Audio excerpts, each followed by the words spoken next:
मानस जलझड़ गए 3 दिन बीत, बोले राम सको तब भय बिन होए न प्रीत। जय भीम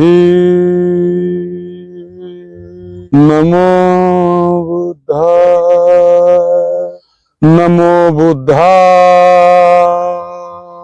दोस्तों मैं अनुराग ओझा।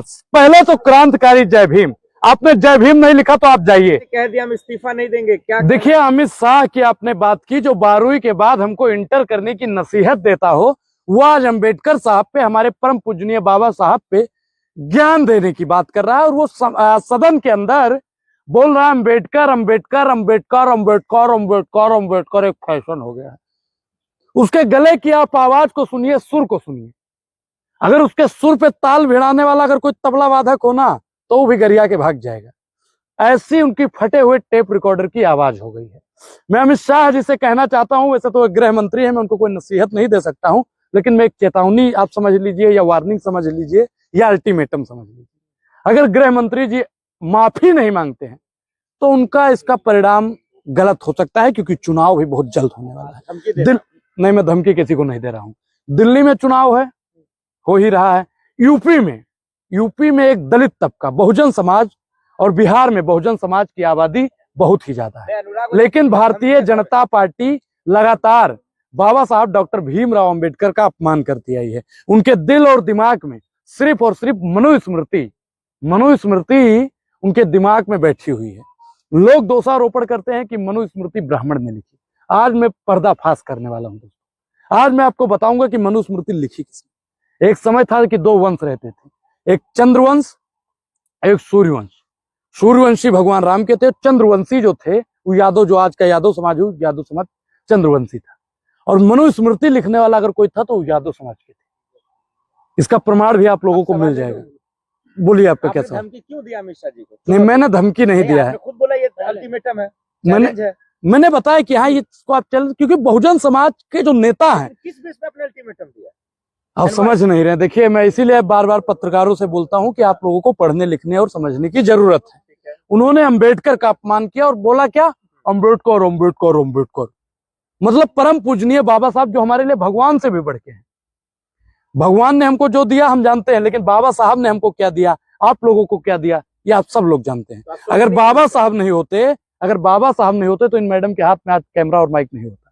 अगर बाबा साहब नहीं होते तो ये आप मुसलमान पत्रकार हैं, आपके हाथ में माइक नहीं होता।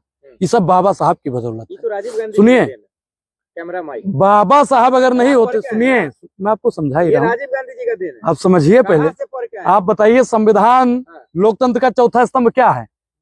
लोकतंत्र का निर्माण कैसे होता है? राजीव गांधी जी निर्माण किए हैं लोकतंत्र का। क्या समझ रहे हैं तुम? अरे तो टेक्निकल पे क्यों दाव फेंक रहे हो आप? हर चीज पर अगर किसी का कब्जा है तो बाबा साहब डॉक्टर भीमराव अम्बेडकर। और ये उंगली है ना साहब, ये बाबा साहब की उंगली है, और ये उंगली उसी तरफ इशारा करती है। समझ रहे हैं ना किस तरफ? कि बहुजन जहां तक, मतलब कुछ लोग तो तर्क उस समय दिए थे कि बाबा साहब की उंगली जिस ओर इशारा करती थी कि सारा सब कुछ सामान बहुजनों का है। लेकिन बाबा साहब बहुजनों के ही नेता नहीं थे, दलितों के ही नेता नहीं थे। बाबा साहब सबसे बड़े नेता थे अगर किसी के, तो ब्राह्मणों के नेता थे। आप बताइए कि बीएसपी है, ब्राह्मण सबसे आगे रखती है, कांग्रेस है सबसे आगे ब्राह्मण को रखती है, आजाद समाज है ब्राह्मण को आगे जय भीम बोले, ये चाहते हैं आप? देखिए पूरा देश जय भीम के नारों से गूंज रहा है। आकाश पाताल रसातल धरातल महातल भूताल सब कुछ जय भीम के नारों से जय घोष हो रहा है चारों तरफ। अगर आप ध्यान लगा के महसूस करेंगे ना, पहले हम लोग क्या थे कि जब बैठते थे ना, ओ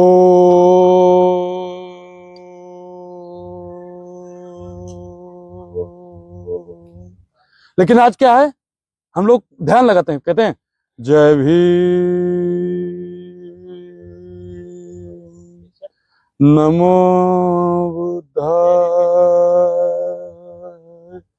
जय भीम नमो बुद्धाय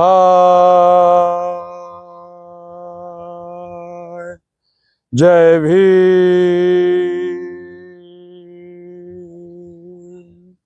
नमो बुद्धाय जय बाबा साहब।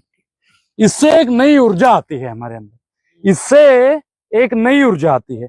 और ये नई ऊर्जा देने वाला कौन है? बाबा साहब डॉक्टर भीमराव अंबेडकर जी। ये ऊर्जा देने वाला कौन है? बुद्ध भगवान है। आप बताइए कि हम लोग कहीं जाते हैं तो क्या कहते हैं कि नरेंद्र मोदी को देख लीजिए, उससे तो पूरे देश को ताकत इस मिल रहा है। नए शांत रहिए भारत पहले। में, अरे सुनिए इस पहले, नए भारत अमित में शाह मोदी जी, मोदी कीजिए अमित बस। शाह जी कहीं जाते हैं तो क्या कहते हैं? जय भीम, हम बुद्ध के देश से आए हैं। वो कभी नहीं बताते हैं कि हम सावरकर के देश से आए हैं। वो कभी नहीं बताते हैं कि हम गोडसे के देश से आए हैं। क्यों? क्योंकि वो जानते हैं कि हमने अगर बता दिया कि हम गोडसे के देश से आए हैं या सावरकर के देश से आए हैं तो मिमिक्री हो। सावरकर ने माफी मांगी। अरे उन्होंने तो कहा माफी नहीं मांगेंगे भैया, तो आप सुन क्यों नहीं पा रहे हैं? देखिए, माफी तो उनको मांगना पड़ेगा। मानव जब जोर लगाता है पत्थर पानी बन जाता है।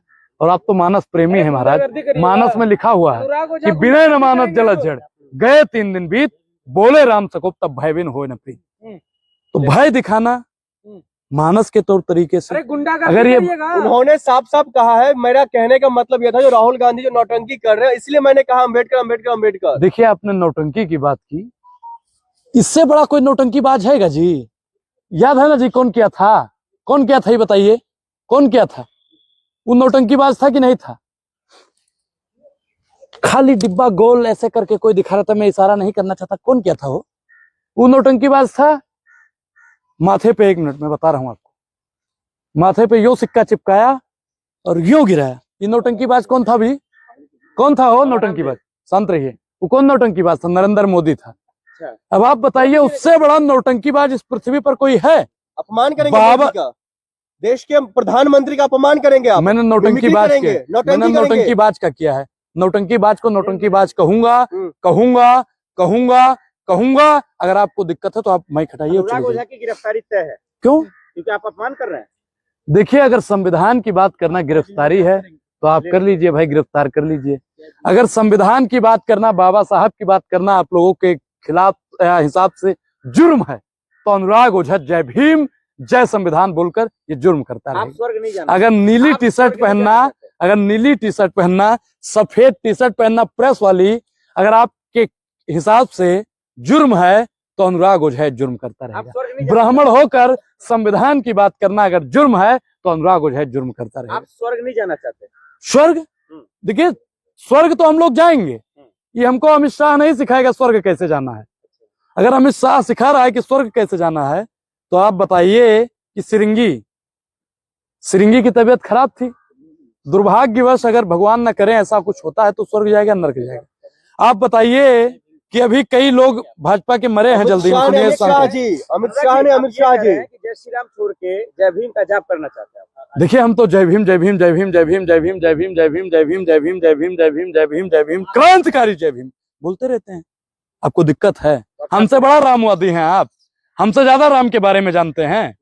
बुला लीजिए भाजपा। चुटिया हमसे बड़ा अमित शाह का है। जितना अमित शाह के पूरे सर में बाल है उससे बड़ी मेरी चुटिया है। सिर्फ सुनिए, पूरी भाजपा को बुला लीजिए। अनुराग ओझा से अकेले राम पे डिबेट करने के लिए तैयार है। राम बनना आसान बात थोड़ी है भाई, राम बनना आसान बात है। आप बताइए पत्रकार महोदय, बोलिए। अमित शाह जी हनुमान है सर। हनुमान है? अमित शाह हनुमान है? हनुमान क्या महाराज? हनुमान जी का भी आप अपमान कर रहे हैं। आखिर में ये बता दीजिए, उन्होंने हनुमान जी इस्तीफा देंगे, क्या करेंगे आप लोग? वो माफी भी मांगेंगे, इस्तीफा भी देंगे और फिर वहां जाएंगे जहां 92 दिन तक होते हैं। सपना देख के आए हैं कौन? आप। सपने में तो नरेंद्र मोदी मेरे आया था और उसने बोला है कि चाबुक मेरा टाइट है। तो हमने कहा चाबुक महाराज किसके लिए टाइट के हो? कह रहे 1 दिन मैं आऊंगा। हमने कहा कब आओगे? कह रहा 8 बजे आऊंगा। तो मैंने कहा क्या बोलोगे? बोला भाइयों बहनों मित्रों, जिसने भी अंबेडकर का अपमान किया है, बाबा साहब डॉक्टर भीमराव अंबेडकर का अपमान किया है, उसको इसी चाबुक से मारेंगे। और वो चाबुक किस प्रकार से होगा वो जनता तय करेगी। तो हमने कहा महाराज जी भी बता दीजिए। उन्होंने कहा वोट के चोट से इस चाबुक का बदला लिया जाएगा, अंबेडकर के अपमान का बदला इसी चाबुक से हम लोग लेंगे। लेकिन चंद्रशेखर जी दिख रहे हैं ना, मायावती जी दिख रही हैं। देखिए, कौन दिख रहा है कौन नहीं दिख रहा है मैंने नहीं दिख रहा है। कौन बोल रहा है जिंदा वही है जो बोल रहा है। बहन जी भी बोल रही है, भाई साहब भी बोल रहे हैं। राहुल जी तो लगातार सदन के अंदर बैठ के, सदन के बाहर हल्ला बोल कर रहे हैं। जिंदा लाश बने हुए इंडिया गठबंधन। जिंदा लाश? देखिए, बोलता वो है जिनमें जान होती है, अकड़ तो मुर्दों की पहचान होती है। तो भाजपाई अकड़ चुके हैं। आए कुछ भी हो जाए, गृह मंत्रालय अपना है, कुछ भी हो जाए प्रधानमंत्री अपना है, कुछ भी हो जाए रक्षा मंत्री अपना है। तो इन लोगों को अहंकार हो गया। जाइए भैया जिसको जाना है, इन लोगों को अहंकार हो गया है। प्रधानमंत्री बोलते हैं कि मेरी तपस्या में कोई कमी रह गई थी। इनकी तपस्या में सबसे बड़ी कमी रह गई अब कि ये 2 करोड़ रोजगार नहीं दे पाए। इनकी तपस्या में सबसे बड़ी कमी ये रह गई कि ये संविधान बदलने वालों को भी। अम्बेडकर पे फैशनगिरी करेंगे आप लोग? देखिए, अगर अम्बेडकर का नाम आप लोगों के हिसाब से फैशन है, तो वो क्या था कि 10 करोड़ रुपए का सूट पहनने के बाद मोदी मोदी मोदी मोदी मोदी मोदी मोदी मोदी मोदी मोदी मोदी मोदी मोदी पूरे शर्ट पे मोदी लिखा था कि नहीं? गरीबों का दुआ था। गरीबों का दुआ था। ये गरीब है नरेंद्र मोदी। और उसी संविधान के बदौलत एक चाय वाला चाय ले लो चाय, चाय ले लो चाय, चाय ले लो चाय, चाय ले लो चाय, वो चाय वाला आज प्रधानमंत्री बन गया। किसकी बदौलत? उसी अम्बेडकर जी के बदौलत। और आज ये अम्बेडकर का अपमान करने का बात अरे करते हैं। अपमान कैसे दिख रहा है आपका? उन्होंने सिर्फ यही तो का फैशन बना आपका रखा नाम है। क्या है? आसिफ। मैं कहूँ आसिफ हवा, आसिफ हवा, आसिफ हवा, आसिफ हवा, आसिफ हवा, आसिफ हवा। बिहार में इसी बोलते हैं। तो बिहार है जी संसद भवन। अरे तो संसद भवन बिहार है। अरे बिहार है वो, अंग्रेजी बोले। बिहार है राहुल वो गांधी बिहार है, क्या है वो बिहार है संसद भवन। संसद भवन एक मंदिर है। किसका मंदिर? मंदिर लोकतंत्र का मंदिर है। है। भीम वाले सारे सांसद वहां पे हैं। ये कोपचे में सवाल का जवाब जो नोटिफिकेशन आता है, उस नोटिफिकेशन से सवाल मत अरे पूछिए। अमित शाह अनुराग ओझा, ये बताइए कि आप कब तक ये नौटंकी करते रहेंगे? जब तक ये नौटंकी जब कब तक बंद होगी आपकी? जब तक देश का गृह मंत्री माफी नहीं मांग लेगा, तब तक अनुराग ओझा बोलता रहेगा क्रांतिकारी जय।